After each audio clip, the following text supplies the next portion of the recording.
ଆଜି ଥିଲା ରାକ୍ଷୀ ପୂର୍ଣ୍ଣିମା। ଆଉ ରାକ୍ଷୀ ପୂର୍ଣ୍ଣିମାରେ ଟିକେ ଭଲ ଭଲ ରୋଷେଇ କରିବାକୁ ଇଚ୍ଛା ହୁଏନା ନା ଭାଇମାନଙ୍କ ପାଇଁ ସ୍ପେଶାଲ। ହଁ, ମୁଁ ବି କରିଥିଲି। ଆଉ ଘରକୁ କିଛି ଗେଷ୍ଟ ଆସିବାର ଥିଲା। ମୋ ପୁଅ ରାକ୍ଷୀ ବାନ୍ଧିବ ନା, ମୋ ପୁଅ ପାଇଁ ବି ତା ଦିଦି ପଳେଇ ଆସିଥିଲା।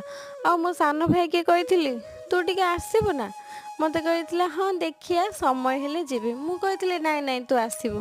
କିନ୍ତୁ ବହୁତ ମନେ ପଡ଼ିଥିଲା ସେ ସମୟ ମୋର ପଳେଇ ଆସିଥିଲା।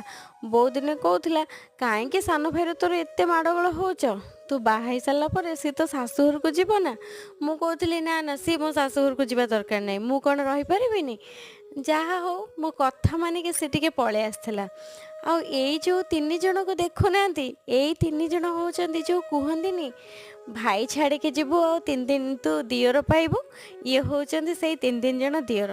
ଏମାନେ ବି କେଉଁ ଭାଇ ଠାରୁ କମ୍ ନୁହଁ, ମୋତେ ବହୁତ ସାହାଯ୍ୟ କରନ୍ତି।